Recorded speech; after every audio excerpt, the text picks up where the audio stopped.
Sunderland. Mr Deputy Speaker, this is a key moment in British politics. For years, the issues of Europe and immigration have stretched governments and divided parties. But here is a chance to lay these ghosts to rest.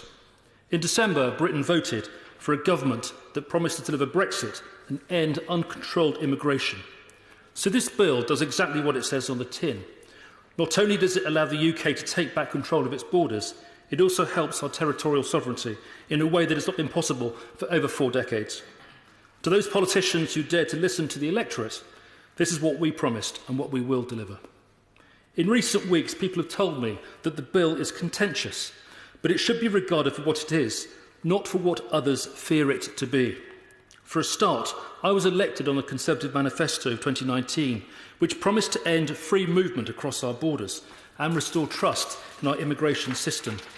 History is littered with examples of where governments have failed to deliver, but here we are, on the road to delivery. Not only does this fulfil the clear pledges that were made, it also allows our independent country to evolve in the post-Brexit era as we would wish it. People have told me that it flies in the face of what has been achieved by so many during the pandemic, notably in the NHS. A handful of constituents have even asked me to withhold my support for the bill until it recognises the contribution of key workers. Well, Mr Deputy Speaker, no one should need any reminder of the respect, admiration and awe with which the British people regard these heroes.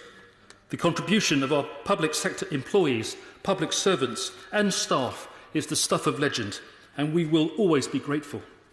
But we must be careful not to mix metaphors.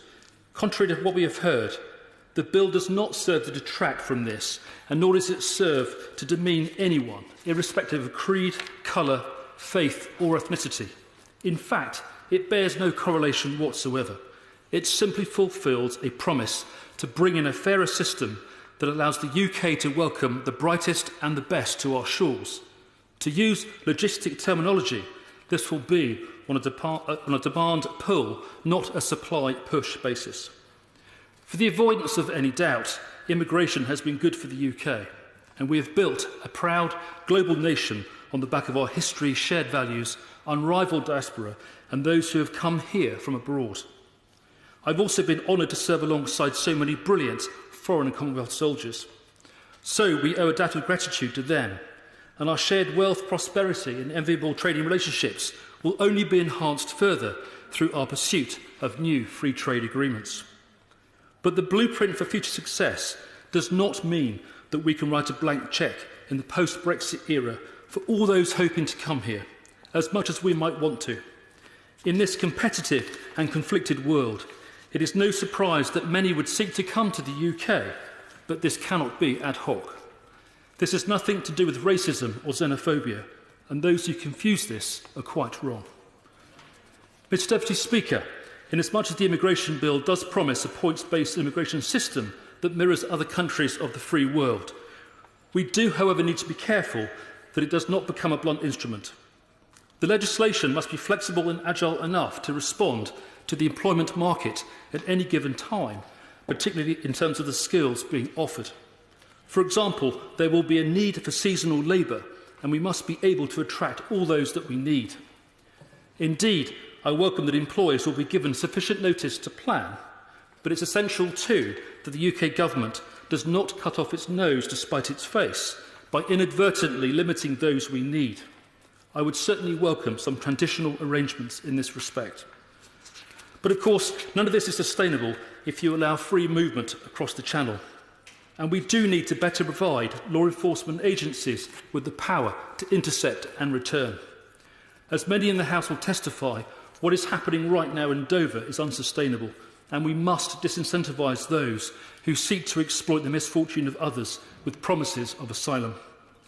We must also ensure that those entering the UK on student visas do not become lost to the system, and it's right that the legislation further enables changes to social security arrangements and visas. Mr Deputy Speaker, as contentious as this bill might be to some, it is what many in Britain have requested for the past 4 decades. It is what we voted for in 2019, and it's what the Conservative government has promised. Thank you. Thank you. Alison McGovern. Thank you, Mr. Deputy Speaker. This bill offers more questions than answers. It has so much missing from it. We do know, given the coronavirus crisis, that how much you earn is not related to how skilled you are. We've seen that with the care workers in our country.